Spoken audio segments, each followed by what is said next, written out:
नमस्कार दोस्तों। देखिए मित्रों, एनसीईआरटी की 7th क्लास की ज्योग्राफी में 6 चैप्टर हम पढ़ने वाले हैं आगे। और लास्ट जो हमारी क्लास थी उसमें से आपको एक क्वेश्चन बताना है कि जब समुद्र का जल स्तर ऊपर की तरफ आता है तो उसे हम क्या कहते हैं, ज्वार कहते हैं या भाटा कहते हैं। यह आपको कमेंट करके बताना है कि जब समुद्र का जल स्तर ऊपर आता है, जिससे जो समुद्र का तट है वहां काफी अंदर तक पानी आ जाता है, तट के किनारों की तरफ, तो उसको हम क्या कहते हैं, ज्वार कहेंगे या भाटा कहेंगे। आगे पढ़ते हैं। प्राकृतिक वनस्पति और वन्य जीवन। सलीमा अपने ग्रीष्म शिविर में बहुत उत्साही थी। अपने सहपाठियों के साथ वह हिमाचल प्रदेश में मनाली देखने गई थी। उसे सब स्मरण था कि बस जैसे जैसे चढ़ाई पर जा रही थी तो वह स्थलाकृति और प्राकृतिक वनस्पति के बदलते रूपों को देखकर कितनी हैरान हो रही थी। गिरिपाद में स्थित साल और सागवान के घने वन धीरे धीरे अदृश्य हो गए। पर्वतों के ढलानों पर पतली नुकीली पत्तियों और शंक्वाकार विज्ञान वितान जो है वो लंबे वृक्ष दिखने लगे। तो अभी आगे मनाली से आगे रोहतांग दर्रा, ये प्राकृतिक वनस्पति के बारे में बता रहे हैं। ये शुरू में तो ऐसे ही कुछ बेसिक सी बातें हैं।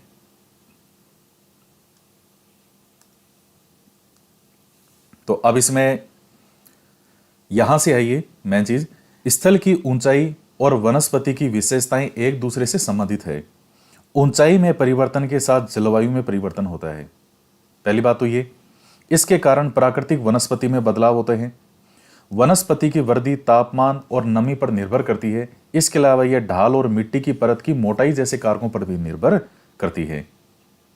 तो वनस्पति जो है वो किस स्थान पर कैसी वनस्पति होगी, यह किस चीज पर निर्भर करता है। वहां का तापमान कैसा है, वहां की नमी कैसी है, आर्द्रता कैसी है वायुमंडल में, मिट्टी कैसी है वहां की, ढाल कैसा है उसका। इन घटकों के अंतर के कारण किसी स्थान की प्राकृतिक वनस्पति की सघनता और प्रकार में भी परिवर्तन होता है। आमतौर पर प्राकृतिक वनस्पति को 3 मुख्य श्रेणियों में वर्गीकृत करते हैं। पहला आता है वन, जो वृक्षों के लिए उपयुक्त तापमान और परिपूर्ण वर्षा वाले क्षेत्रों में उगते हैं। तो सबसे पहले वनों की बात कर रहे हैं ये, कि प्राकृतिक वनस्पति को हम 3 मुख्य श्रेणियों में बांट सकते हैं। पहले वन है। वन क्या है? ये वृक्षों के लिए उपयुक्त तापमान और जहां खूब वर्षा हो ऐसे क्षेत्रों में उगते हैं। इन कारकों के आधार पर सघन और खुले वन विकसित होते हैं।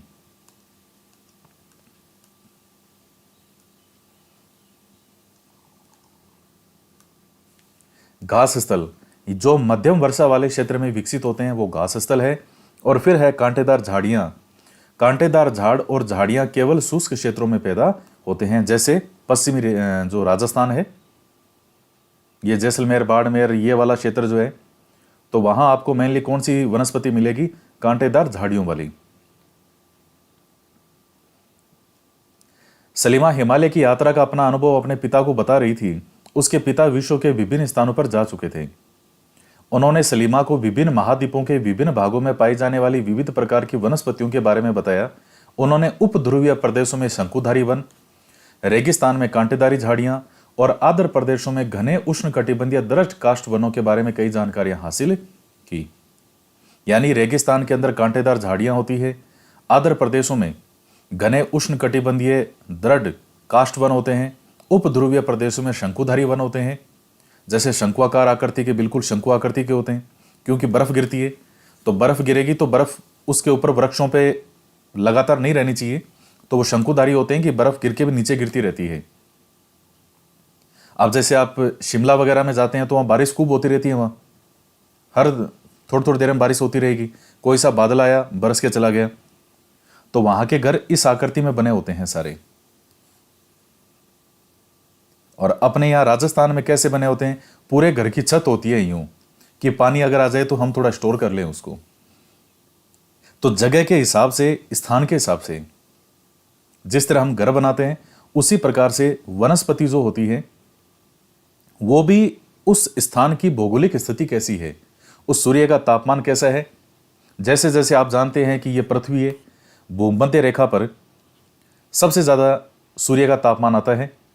जैसे जैसे दोनों ध्रुवों की ओर हम बढ़ते जाएंगे, सूर्य की किरणें तिरछी होती जाएगी। ये जैसे सूर्य है तो सूर्य की किरणें यहाँ बिल्कुल सीधी पड़ेगी भूमध्य रेखा पे, फिर धीरे धीरे ऊपर की तरफ जाते जाते तिरछी होती जाएगी होती जाएगी होती जाएगी, और बिल्कुल यहाँ तो कई कुछ ऐसे स्थान भी हैं जहाँ मुश्किल से जो है सूर्य की रोशनी पहुंच पाती है।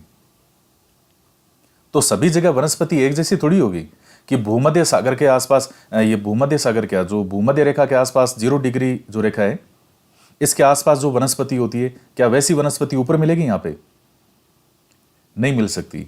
और ये तो ध्रुवों की बात है, इतनी बड़ी पृथ्वी की बात है। आप राजस्थान को ही देख लीजिए, पश्चिमी राजस्थान के अंदर वनस्पति अलग होती है, ये दक्षिणी राजस्थान की तरफ अलग होती है, ये झालावाड़ कोटा बूंदी बारा उधर अलग तरह की वनस्पति है, पूर्वी राजस्थान में अलग तरह की वनस्पति है, सिरोही माउंट आबू उस क्षेत्र में अलग वनस्पति है। किस आधार पर होते हैं? तापमान के आधार पर, ऊंचाई के आधार पर, वो मिट्टी कैसी है वहां उसके आधार पर, वो स्थान कैसा है। तो इन सब चीजों पर डिपेंड करती है वनस्पति। और इसी आधार पर देखिए जीव जंतु भी जो होते हैं, प्राणी होते हैं, वो भी ऐसे होते हैं। अब भालू जो हैं, एक तो जैसे ये ध्रुवीय भालू होते हैं, वो बर्फ के अंदर ही रहता है, वो बर्फ से बाहर आ जाएगा, बर्फ जैसा ही दिखेगा, वाइट वाइट। अब उस ध्रुवीय भालू को आप रेगिस्तान के अंदर जैसलमेर में लाके अपने घर पे बांध लो, वो मर जाएगा थोड़े दिन में। वहां जो रहने वाले पशु हैं ध्रुवीय प्रदेशों में, उनको आप हम यहां नहीं ला सकते, लाएंगे तो यहाँ के जलवायु के अंदर वो जो है एडजस्ट नहीं कर पाएंगे।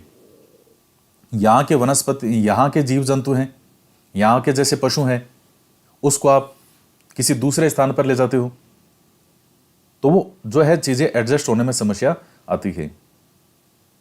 अब सेब लोग यहां भी उगा ही लेते हैं अगर उगाने चाहे, लेकिन जैसे जो शिमला में, जम्मू कश्मीर में, वहां जैसे ये सेब वगैरह एप्पल उगते हैं, एप्पल के कितने बाग हैं, हर घर के अंदर वहां एप्पल के बाग हैं, सेब के। तो जिस इजीली जो वहां उग सकती है चीज, वो यहां नहीं उग सकती। फिर उसके लिए एक कृत्रिम वातावरण टाइप उपलब्ध करवाना पड़ता है, लेकिन वो बात तो नहीं होगी। ओरिजिनल होता है, कृत्रिम होता है, डुप्लीकेट टाइप वातावरण देना पड़ेगा उसको। ये चीजें किस पर डिपेंड करती है? सब कुछ वहां का वातावरण कैसा है, जमीन कैसी है, तापमान कैसा है, दाबमान कैसा है, हर चीज पे डिपेंड करता है। दाबमान नहीं, तापमान कैसा होता है, वनस्पति कैसी है, मिट्टी कैसी है।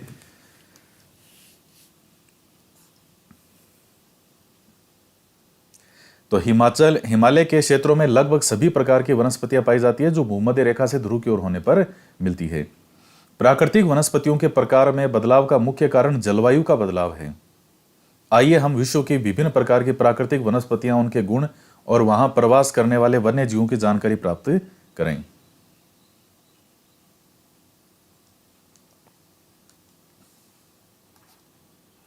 तो वन कौन कौन से हैं? सबसे पहला आता है उष्णकटिबंधीय सदाबहार वन। इन वनों को उष्णकटिबंधीय वर्षा वन भी कहते हैं। ये घने वन भूमध्य रेखा और उष्णकटिबंध के आसपास पाए जाते हैं। तो उष्णकटिबंध वही मेनली कि भूमध्य रेखा से जो 0 डिग्री है, इससे ऊपर 23.5 डिग्री कर्क रेखा और 23.5 डिग्री मकर रेखा, ये नॉर्मली जो भाग है हम इसको कहते हैं उष्णकटिबंध। देखिए पिछले जो कुछ चैप्टर थे वहां एक जगह 23.5 डिग्री को ऐसे लिख रखा था। एक बच्चे ने आप में से पूछा भी था, सर 23.5 डिग्री ये ऐसे सही था क्या? नहीं, सही तो नहीं है। अब इन्होंने 23.5 को किताब वालों ने 23.5 लिख दिया होगा, लेकिन 23.5 डिग्री को इस तरीके से हम नहीं लिख सकते। 23.5 डिग्री को सीधा सा लिखना ही है तो फिर आप उसको, आपको ये जो है उसमें 3 आएगा वो, या 30, ये जो है 23-30, ये 30 होता है 23.5, लेकिन चूंकि उन्होंने 23.5 लिखा है तो इसलिए 0.5 का मतलब तो हो गया आधा, तो इस वजह से वो 23.5 उन्होंने लिखा होगा। एग्जाम में ऐसे 23.5 नहीं लिखाता है। ये क्षेत्र गर्म होते हैं और पूरे वर्ष यहां अत्यधिक वर्षा होती है। चूंकि यहां का मौसम कभी शुष्क नहीं होता, इसलिए यहां के पेड़ों की पत्तियां पूरी तरह नहीं झड़ती, इसलिए इन्हें सदाबहार कहते हैं। तो अत्यधिक गर्म होते हैं, भूमध्य रेखा के आसपास का जो भाग है, और वर्षा जो है वो खूब होती है वहां पे। काफी घने वृक्षों की मोटी वितान के कारण दिन के समय भी सूर्य का प्रकाश वन के अंदर तक नहीं पहुंच पाता। देखिए, मोटी वितान से मतलब यहाँ एक तरह से जैसे आप ये समझ लीजिए एक आवरण सा हो जाता है, जो एक विस्तार कह सकते हो आप, फैलाव कह सकते हो, या जैसे परत सी एक वृक्षों के ऊपर हो जाती है घने वृक्षों के कारण। अब ये जैसे वृक्ष मान लीजिए इस तरह से, ये खूब सारे वृक्ष ही वृक्ष हैं।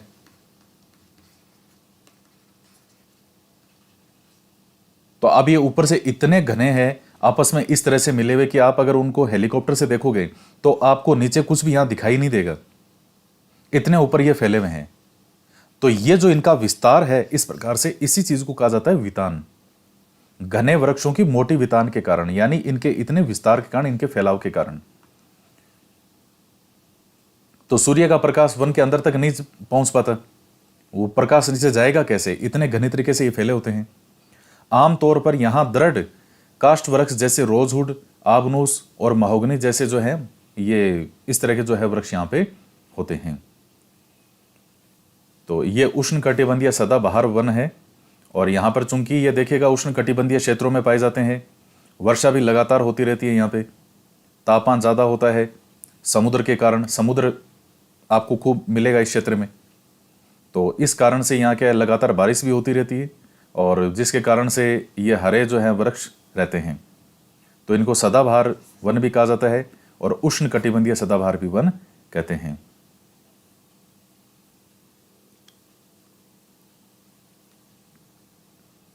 ब्राजील के उष्ण कटिबंधीय सदाबहार वन इतने विशाल हैं कि पृथ्वी के फेफड़े की तरह ये प्रतीत होते हैं,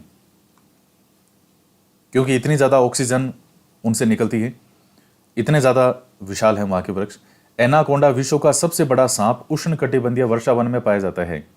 यह मगर जैसे बड़े जानवर को मार और खा सकता है। यह एनाकोंडा नाम से तो कई मूवीज बनी हुई है हॉलीवुड में।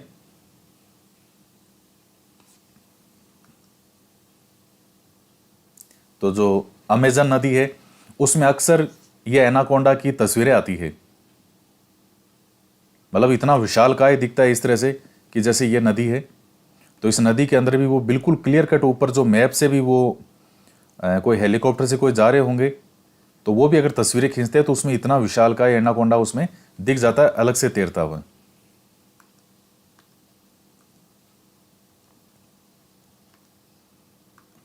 उसके बाद आता है उष्ण कटिबंधीय पर्णपाती वन।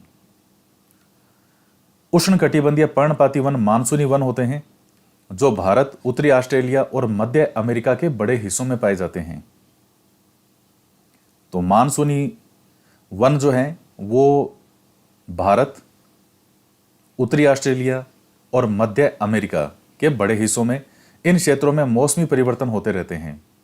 जैसे भारत की जलवायु भी आप पढ़ते हैं कौन सी का मानसून जलवायु है। जल संरक्षित रखने के लिए शुष्क मौसम में यहां के वृक्ष पत्तियां झाड़ देते हैं। इन वनों में पाए जाने वाले दृढ़ काष्ठ वृक्षों में साल, सागवान, नीम और शीशम है। दृढ़ काष्ठ वृक्ष फर्नीचर, यातायात और निर्माण सामग्री बनाने के लिए बहुत उपयोगी होते हैं। दृढ़ काष्ठ का मतलब है जो मजबूत लकड़ी होती है। अब ये दृढ़ काष्ठ लिख रहा है, सीधा मजबूत लकड़ी लिख देता है। वो ऊपर भी वितान लिखा था, वितान की जगह एक सरल शब्दों का भी यूज इसमें कर सकते थे, लेकिन वो इंग्लिश टू हिंदी ट्रांसलेट होता है तो उसमें कई बार जो है वो एक अच्छे वर्ड नहीं आ पाते उतने जितने आने चाहिए। अनुवाद का मतलब यह होता है कि जो भाव है जिस भाषा में, वो भाव भी उस दूसरी भाषा में आना चाहिए। केवल अक्षर का अर्थ नहीं होता है, उसका भाव भी आना चाहिए। तो इन प्रदेशों में आमतौर पर पाए जाने वाले जानवर है बाघ, शेर, हाथी, गोल्डन लंगूर और बंदर। तो ये सब मेनली आपको मानसूनी जलवायु वाले में मिलेंगे। उष्ण कटिबंधीय पर्णपाती वन, तो यहां पर्णपाती वन में क्या होता है कि जो शुष्क मौसम के अंदर जल संरक्षित रखने के लिए यहां के वृक्ष क्या करते हैं, पत्तियां झाड़ देते हैं। तो अब आपको यह पता चला पत्तियां क्यों झड़ती है, क्योंकि जल की कमी होती है। तब जो ये मौसम आता है पतझड़ का, और वो पत्ते झाड़ देते हैं ताकि इनको पानी कम पिलाना पड़े। तो इसमें मेनली वृक्ष आते हैं साल, सागवान और नीम और शीशम। हालांकि और भी चीजें हैं इनमें काफी। ये बाघ है, ये गोल्डन लंगूर है जो कि थोड़ा सोने जैसा दिखता है, गोल्ड जैसा, इसलिए इसको गोल्डन लंगूर कहते हैं। ये हाथी हैं। इसके बाद आते हैं शीतोष्ण सदाबहार वन। शीतोष्ण सदाबहार वन मध्य अक्षांश के तटीय प्रदेशों में स्थित है। ये सामान्यतः महाद्वीप के पूर्वी किनारों पर पाए जाते हैं, जैसे दक्षिणी पूर्वी अमेरिका, दक्षिण चीन, दक्षिणी पूर्वी ब्राजील। यहां बांज, चीड़, यूकलिप्टस और जैसे दृढ़ और मुलायम दोनों प्रकार के वृक्ष पाए जाते हैं। और ये मध्य अक्षांशों से क्या मतलब हो गया? मेनली जो 23.5 डिग्री से लेकर के और जो 66.5 डिग्री तक, दोनों तरफ ही, उत्तर की तरफ और दक्षिण की तरफ भी। अब दक्षिण की तरफ तो मेनली आपको समुद्री मिलेगा, महासागरी महासागर हैं। तो 23.5 से लेकर के और 66.5 डिग्री, चाहे उत्तरी हो तो चाहे दक्षिणी हो, तो मेनली यहाँ उत्तर की ही हम बात कर रहे हैं। लेकिन मध्य अक्षांश का मतलब होता है लगभग 23.5 से 66.5 के बीच वाला भाग। तो मध्य अक्षांश के जो तटीय प्रदेश हैं, तट के किनारे वाले, वहां ये मिलते हैं। और ये कई हैं, जैसे चीड़, यूकेलिप्टस। तो दक्षिणी पूर्वी अमेरिका, दक्षिणी चीन, दक्षिणी पूर्वी ब्राजील।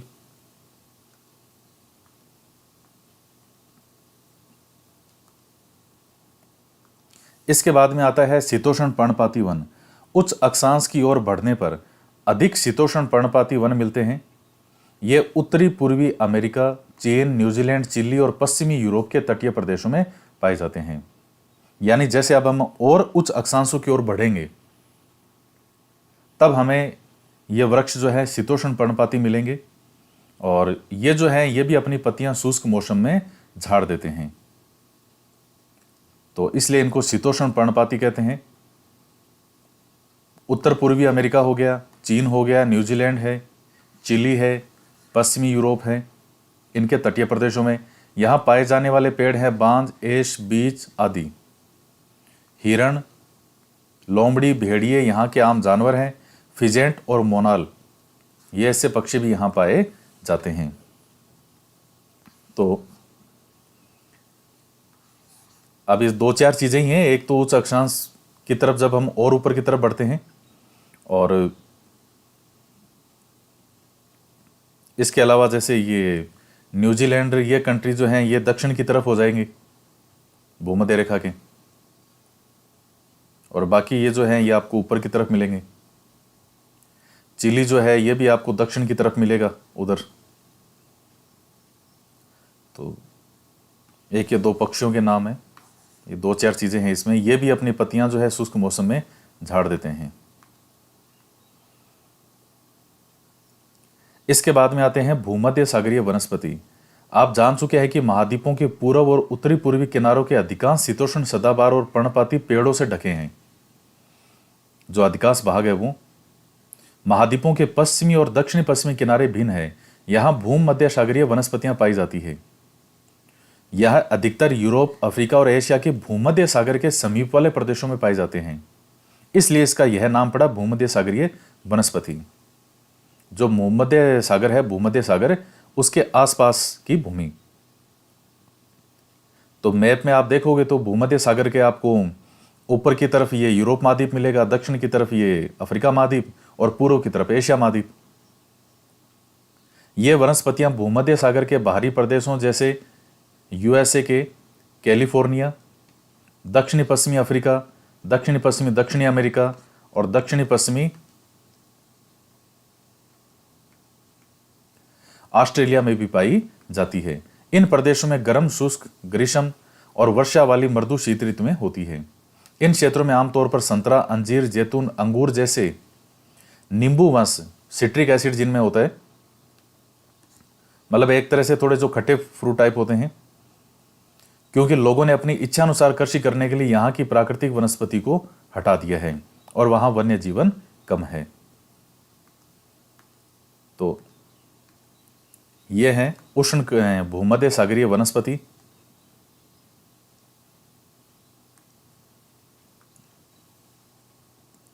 भूमध्य सागरीय वृक्ष शुष्क ग्रीष्म ऋतु में स्वयं को ढाल लेते हैं। उनकी मोटी छाल और पत्तियां वाष्पोत्सर्जन को रोकने का काम करती है। भूमध्य सागरीय प्रदेश को फलों की कृषि के कारण ही विश्व का फलोद्यान भी कहा जाता है। मतलब उसके आसपास की जो भौगोलिक स्थितियां हैं वो फलों के लिए बहुत ज्यादा उपयुक्त है। तो विश्व के फल का उद्यान किसको कहते हैं? भूमध्य सागरीय प्रदेश को।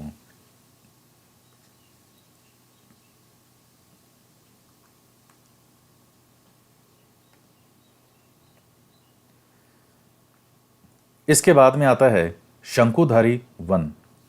उत्तरी गोलार्ध के उच्च अक्षांशों 50 से 70 डिग्री में भव्य शंकुधारी पाए जाते हैं वन।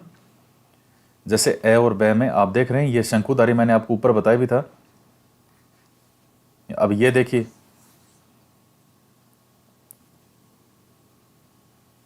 इन्हें टेगा भी कहते हैं। ये वन अधिक ऊंचाइयों पर भी पाए जाते हैं। इन्हीं वृक्षों को सलीमा ने हिमालय में प्रचुर मात्रा में देखा था। ये लंबे नरम काष्ठ वाले सदाबहार वृक्ष होते हैं। इनकी लकड़ी सॉफ्ट होती है। इन वृक्षों के काष्ठ का उपयोग लुगदी बनाने के लिए किया जाता है, जो सामान्यतः और अखबारी कागज बनाने में काम आती है। नरम काष्ठ का उपयोग माचिस और पैकिंग के लिए बक्से बनाने में होता है। चीड़ और देवदार आदि इन वनों के मुख्य पेड़ हैं। यहाँ सामान्यतः रजत लोमड़ी, मिंक, ध्रुवीय भालू जैसे जानवर पाए जाते हैं। तो अब ये शंकुधारी वन कहाँ होते हैं? उत्तरी गोलार्ध के उच्च अक्षांशों 50 डिग्री से 70 डिग्री के मध्य शंकुधारी वन। इस प्रकार से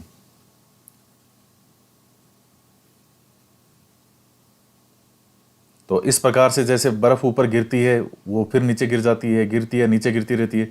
अब अगर यूं नीम के वृक्ष जैसे वृक्ष हो जाएं, मतलब इस तरह से विशाल फैले हुए, ऊपर से फैले हुए वृक्ष हो जाएं, तो बर्फ नीचे नहीं आ पाएगी। फिर वो वृक्ष जो है वो क्या हो जाएंगे? धीरे धीरे खराब हो जाएंगे।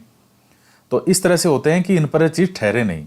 ये आपको दिखता है तो ये तो लगातार जैसे वर्षा बर्फ की होती रहती है, लेकिन वो नीचे भी गिरती रहेगी।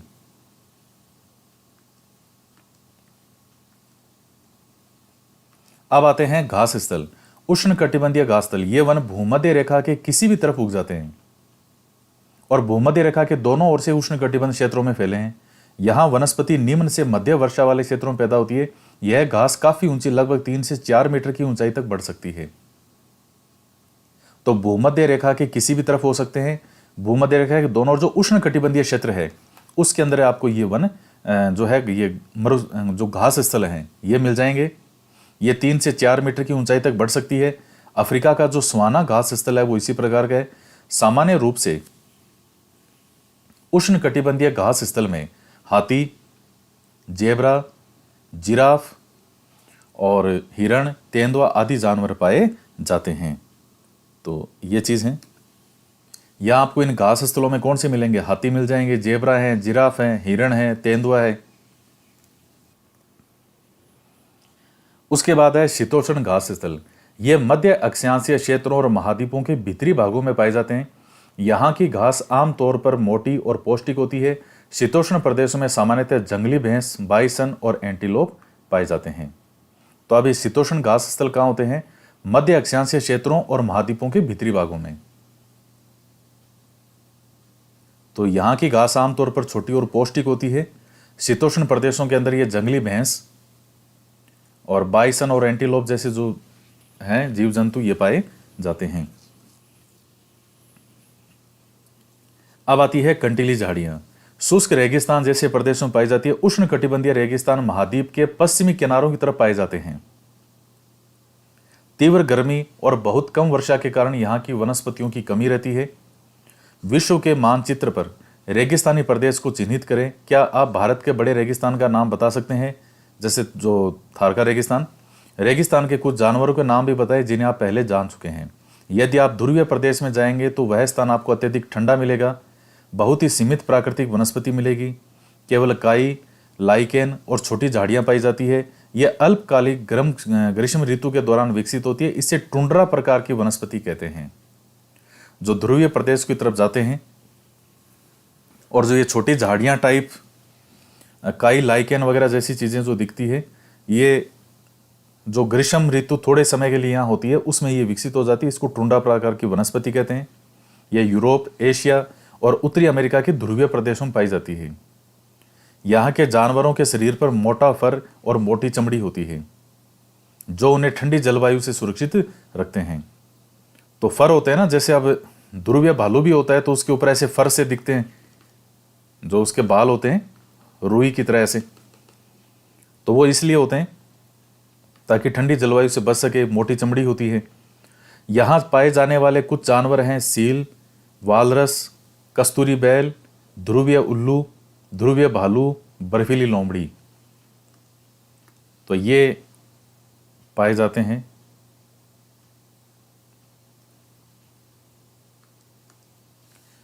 अब देखिए कुछ मरुस्थलीय स्थलों के नाम है, ये बहुत काम की चीज है आपके लिए। उष्णकटिबंधीय घास के मरुस्थल कौन कौन से हैं? तो पूर्वी अफ्रीका के अंदर सवाना, ब्राजील में कंपोस और वेनेजुएला में लानोस। तो ये है उष्णकटिबंधीय। और शीतोष्ण कटिबंधीय, तो शीतोष्ण कटिबंधीय वही होंगे जो शीतोष्ण कटिबंध के अंतर्गत आते होंगे। तो अर्जेंटीना का पंपास, उत्तरी अमेरिका का प्रेरी, दक्षिणी अफ्रीका का वेल्ड, मध्य एशिया का स्टेपी और ऑस्ट्रेलिया का डॉन। तो ये कई नाम है। तो पूर्वी अफ्रीका के अंदर सवाना घास प्रदेश होते हैं, ब्राजील के अंदर कंपास, वेनेजुएला में लानोस। तो ये सब हैं।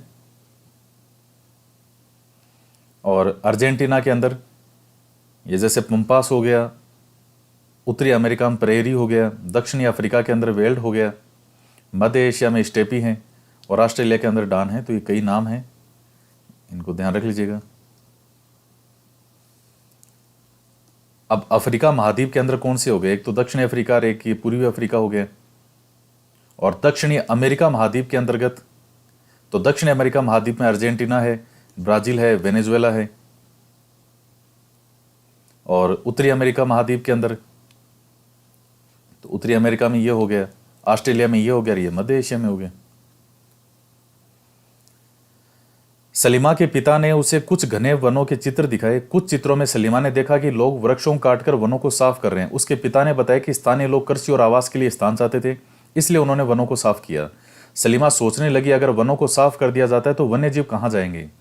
क्या ये वन पुनः वैसे ही बन जाएंगे? अगर लोग इसी प्रकार पेड़ों को काटते रहे तो भविष्य में पर्याप्त ऑक्सीजन, जलवाष्प, लकड़ी, फल, मेवे आदि क्या मिल पाएंगे? ये वालरस है इधर, और ये है ध्रुवीय भालू।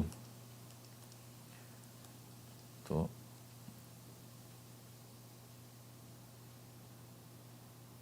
ये आपका चैप्टर हो गया पूरा। इसमें देखिए ध्यान में रखने वाली बातें जो है वो आपके लिए क्या क्या है। सबसे पहली बात तो ये है कि वनस्पति किस स्थान पर कैसी वनस्पति होगी, ये उसको प्रभावित करने वाले कारक कौन कौन से हैं। एक तो ये चीज। दूसरी बात, किस किस प्रकार की वनस्पति हो सकती है। एक तो वन हो सकते हैं, दूसरे घास स्थल, और तीसरी है कांटेदार झाड़ियां। तो अब सबसे पहले वनों की बात करें तो कौन कौन से वन हो सकते हैं। एक तो उष्णकटिबंधीय सदाबहार वन, तो जो उष्णकटिबंधीय क्षेत्र में पाए जाएंगे 23.5 ऊपर 23.5 नीचे उसके बीच में, वो है उष्णकटिबंधीय सदाबहार वन। और मेनली भूमध्य रेखा और उसके आसपास के उष्णकटिबंध के क्षेत्र में मिलेंगे। अब चूंकि यहाँ बारिश भी ज्यादा होगी, गर्मी भी ज्यादा पड़ेगी, तो उसके हिसाब से यहां वनस्पति होगी।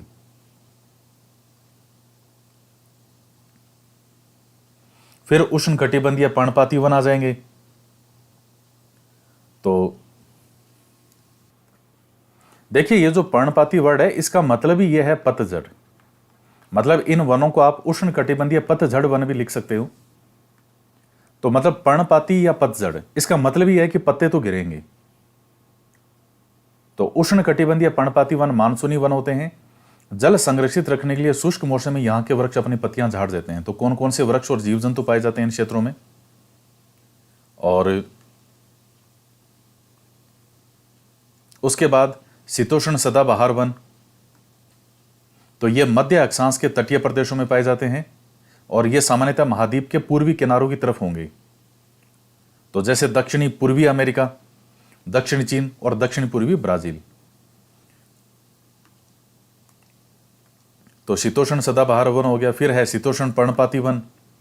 तो पर्णपाती नाम आ गया पत्तियां यहां भी गिरेगी जो शीतोष्ण के अंदर होंगी। तो यहां भी जो शुष्क मौसम है उसमें ये अपनी पत्तियां झाड़ देते हैं। पर यहां पत्तियां झाड़ने वाले दूसरे वृक्ष हैं, जैसे बांज, एश, बीच, और ये पक्षी हैं, फिजेंट, मोराल जैसे पक्षी होते हैं। तो और ये कहां पाए जाते हैं? उत्तरी पूर्वी अमेरिका, इसके अलावा चीन, न्यूजीलैंड, चिली, पश्चिमी यूरोप। फिर भूमध्य सागरीय वनस्पति, तो एक तो ये वनस्पति होगी भूमध्य सागर के आसपास, और फिर उसके पास शंकुधारी वन। घास स्थल कौन कौन से हैं? उष्ण कटिबंधीय घास मरुस्थल, जो घास स्थल हैं वो हो गए, और फिर शीतोष्ण घास स्थल हो गए। तो घास स्थल हमने ये देख लिए, उष्ण कटिबंध वाले और शीतोष्ण वाले, और फिर हमने देख ली कंटीली झाड़ियां। तो ये तीनों पूरे हो गए आपके प्राकृतिक वनस्पति में। और ये उष्ण कटिबंधीय घास मरुस्थल कौन से हैं और शीतोष्ण कटिबंधीय घास मरुस्थल, ये घास स्थल कौन से हैं, तो जिनमें इस प्रकार की वनस्पति मिलेगी।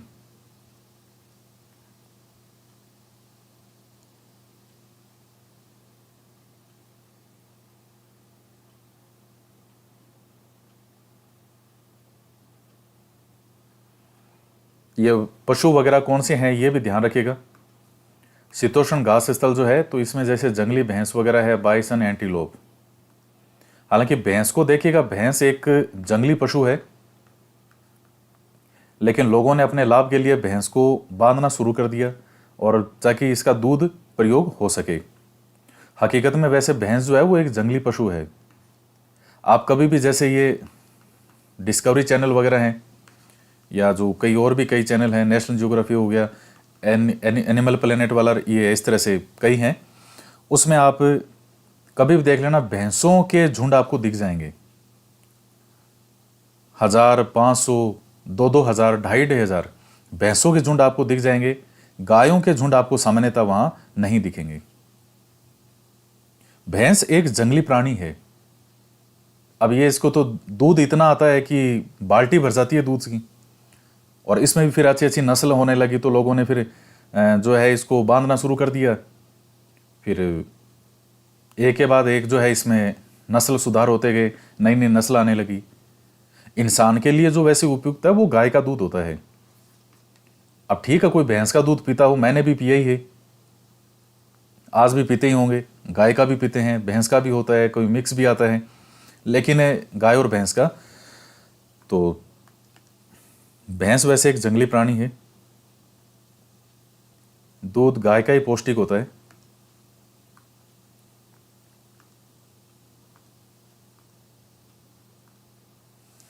काई और लाइकेन पाए जाते हैं। ये 5 प्रश्न हैं। अब आप देखिए, इनको मिलान कीजिए तो क्या होगा इसमें। अब देखिए, सबसे पहला प्रश्न है, काई और लाइकेन पाए जाते हैं रेगिस्तानी वनस्पति में, उष्ण कटिबंधीय सदाबहार और टुंड्रा वनस्पति। अब देखिए, आपको पता है कि रेगिस्तानी तो नहीं होगा, उष्ण कटिबंधीय सदाबहार ये भी नहीं होगा, सही उत्तर होगा टुंड्रा वनस्पति में। उसके बाद है, कांटेदार झाड़ियां मिलती है गर्म और आर्द्र उष्ण कटिबंधीय जलवायु में, गर्म और शुष्क रेगिस्तानी जलवायु में, ठंडी ध्रुवीय जलवायु में। अब देखिए, इनमें कांटेदार झाड़ियों की जहां बात कर रहा है तो सबसे बेटर आंसर जो है वो अब उष्ण कटिबंधीय जलवायु में, गर्म और आर्द्र में ये कांटेदार झाड़ियां नहीं मिलेगी, और ठंडी ध्रुवीय जलवायु ये भी नहीं। सबसे बेस्ट जो इसका हो सकता है वो है गर्म और शुष्क रेगिस्तानी जलवायु, यहां हमें मिलती है कांटेदार झाड़ियां। तो यह हो जाएगा उष्ण कटिबंधीय सदाबहार वन का एक सामान्य। अब देखिए, ऊपर वाले के अंदर हालांकि उष्ण कटिबंधीय जलवायु की हम बात कर रहे हैं, लेकिन मेनली कांटेदार झाड़ियां जो है वो रेगिस्तानी जलवायु। ये पूरा ऑप्शन देखिए, आप पूरे ऑप्शन को पढ़े इसमें, तो गर्म और शुष्क और रेगिस्तानी जलवायु। तो सेकंड है, उष्ण कटिबंधीय सदाबहार वन का एक सामान्य जानवर है उष्ण कटिबंधीय सदाबहार वन। अब क्या होगा इसका? तो जिराफ जो है ये कहाँ पाया जाता है? मुख्य रूप से जो घास के मैदान देखे हमने, ऊंट तो मरुस्थलीय क्षेत्र जो है इधर होगा। तो उष्णकटिबंधीय सदाबहार वन का एक सामान्य जानवर हो गया बंदर। शंकुधारी वन की एक महत्वपूर्ण प्रजाति है, जो शंकुधारी वन होते हैं यूं, कौन से हैं? तो रोजवुड नहीं होगा, सागवान नहीं होगा, सही उत्तर हो जाएगा चीड़। इसका हो जाएगा सेकंड। नेक्स्ट आता है स्टेपी घास मरुस्थल। जो घास मरुस्थल क्या है, घास स्थल कहां पाए जाते हैं? तो देखिए दक्षिण अफ्रीका में जो पाए जाते हैं वो है वेल्ड। ऑस्ट्रेलिया में पाए जाते हैं डान या डाउन्स जिनको कहते हैं, और ये है सेंट्रल एशिया। तो स्टेपी घास जो है मुख्य रूप से कहां पाए जाते हैं? मध्य एशिया में। तो ये 5 हो गए। और मुझे पता है कि इन 500 प्रश्नों को हल करना आपको आसान नहीं लगा होगा, क्योंकि एनसीईआरटी के अंदर क्वेश्चन जितने आसान दिखते हैं या आसान दिखते भी नहीं है, और ये इतने होते भी नहीं है जब तक चैप्टर अच्छे से आपके क्लियर नहीं हो। तो ये है, निम्नलिखित स्तंभों को मिलाकर सही जोड़े बनाइए। वालरस, देवदार का वृक्ष, जैतून, हाथी, कंपोस्ट, डाउन। और उसके बाद नरम काष्ठ पेड़, उष्णकटिबंधीय पर्णपाती वन का एक जानवर, एक ध्रुवीय जानवर, अंटार्कटिका का शीतोष्ण घासस्थल, कांटेदार झाड़ियां, एक नींबू वन, सिट्रस का फल, और ब्राजील के उष्णकटिबंधीय घास स्थल। तो ये 3 और 3 6 है। ये 3 और 3 4 1 7, इधर 6 है, इधर 7 है। तो ये 6 के जो है इधर किसी 6 से मैच करने हैं। अब आप इनको मैच कीजिए, वीडियो को स्टॉप करके, और आराम से आप सोचें इसको। तो आप मिलान कीजिए। देखिए वालरस जो है पहला, ये क्या है? अब ये पेड़ तो होगा नहीं, और ये एक ध्रुवीय जानवर, तो वालरस का हो जाएगा थर्ड। इसके बाद में आता है देवदार का वृक्ष क्या है? तो ये ना तो कांटेदार झाड़ी है, ना ये सिट्रस का फल है, और ना ये पर्णपाती वन का जानवर है। नरम काष्ठ पेड़, देवदार का वृक्ष हो गया पहला, नरम काष्ठ पेड़। इसके बाद में आता है जैतून। तो अब देखिए जैतून का क्या है? ये जानवर तो होगा नहीं, और शीतोष्ण मरुस्थल ये नहीं होगा, कांटेदार झाड़ियां नहीं होगा, ये ब्राजील के उष्ण ये नहीं होगा। जैतून का हो जाएगा एक नींबू वंश, सिट्रस का फल। जैतून का हो जाएगा ये वाला 6। इसके बाद हाथी क्या हो जाएगा? तो हाथी जो है वो अंटार्कटिका का शीतोष्ण, ये तो नहीं, ब्राजील वाला नहीं, अंटार्कटिका वाला ऑप्शन इसमें सही नहीं बैठ रहा। हाथी का हो जाएगा सेकंड, उष्णकटिबंधीय पर्णपाती वन का एक जानवर। तो ये हो गया। अब आता है कंपास। तो कंपास जो क्या हो गया? ये हो गया ब्राजील के उष्णकटिबंधीय मरुस्थल को। अब बचा है डाउन। इसमें एक तो है कांटेदार झाड़ियां और अंटार्कटिका का शीतोष्ण। कांटेदार झाड़ियां तो नहीं है, ये अंटार्कटिका वाला ये ऑप्शन गलत लग रहा है मुझे। इंग्लिश वाले के अंदर इसको एक बार वेरीफाई कर लेते हैं, क्योंकि अंटार्कटिका का तो नहीं होगा ये तो, क्योंकि डाउन्स कहाँ पर है? ऑस्ट्रेलिया में है। तो जब ऑस्ट्रेलिया के अंदर है तो फिर, और बाकी दोनों में से कोई बैठ नहीं रहा है। ये देखिए इंग्लिश मीडियम वाला जो मैंने चेक किया वो गलत ही है हिंदी मीडियम के अंदर। ये फोर्थ ऑप्शन देखिए क्या है? Temperate grassland in Australia. इसमें इंग्लिश में सही लिखा हुआ है, और वहाँ वो उन्होंने अंटार्कटिका लिख रखा है, जबकि इंग्लिश वाले के अंदर ऑस्ट्रेलिया लिखा है। तो ऑस्ट्रेलिया सही है, वो गलत है वहाँ पे। तो इसका डाउन्स का हो जाएगा ये वाला। तो ये हो गए। तो वालरस जो था उसका क्या हो गया? ए पोलर एनिमल, यानी ध्रुवीय एक प्राणी। और फिर उसके बाद में ये देवदार वाला हो गया, सॉफ्टवुड ट्री। फिर ओलिव्स ये हो गया, इसमें ये सिट्रस फ्रूट हो जाएगा। एलिफेंट वाला ये हो जाएगा एन एनिमल ऑफ, ये ट्रॉपिकल वाला। और कंपास का क्या हो जाएगा? कंपोज है कंपास का, ट्रॉपिकल ग्रासलैंड ऑफ ब्राजील। और डाउन्स का हो जाएगा टेम्परेट ग्रासलैंड इन ऑस्ट्रेलिया। तो वो हिंदी वाले के अंदर जो है, आप चाहे उसको कट कर देना, वो गलत छपा हुआ है इसमें। तो आपके पास जो एनसीईआरटी की हिंदी में किताबें हों उसमें अंटार्कटिका अगर लिखा हुआ है, उसको काट करके यहाँ ऑस्ट्रेलिया कर लेना। तो ये आपका टॉपिक जो है ये कंप्लीट होता है। क्वेश्चन कितने दमदार हैं, एक चीज़ आप देखिए, आपको इनको बच्चों की किताबें समझ के कोई इग्नोर भी कर सकता है कि इन किताबों में क्या है। जब पढ़ना शुरू करते हैं और जब लास्ट में क्वेश्चन पर आते हैं तो ये भी पता है कि क्वेश्चन है इन चैप्टर में से ही, लेकिन आपके क्वेश्चन पढ़ते ही आपके दिमाग में ऑप्शन क्लिक नहीं होगा। उसका रीजन ये है कि वापस जाकर के एनसीईआरटी की किताबें पढ़ो और बार बार पढ़ो। जब तक कंसेप्ट क्लियर नहीं होगा तब तक ऐसे क्वेश्चन भी नहीं होंगे, और यही कारण है कि वहां सारे ऑप्शन सही लगते हैं। तो इसलिए इन किताबों को बार बार पढ़िए। जितनी बार आप पढ़ोगे उतनी बार वो डिफरेंस आपके समझ में आएगा कि इनमें क्या डिफरेंस होता है। तो इस वीडियो के अंदर इतना ही। नेक्स्ट वीडियो के अंदर आगे और हम हमारा टॉपिक पढ़ेंगे। तो मिलते हैं नेक्स्ट क्लास में। जय हिंद, जय भारत।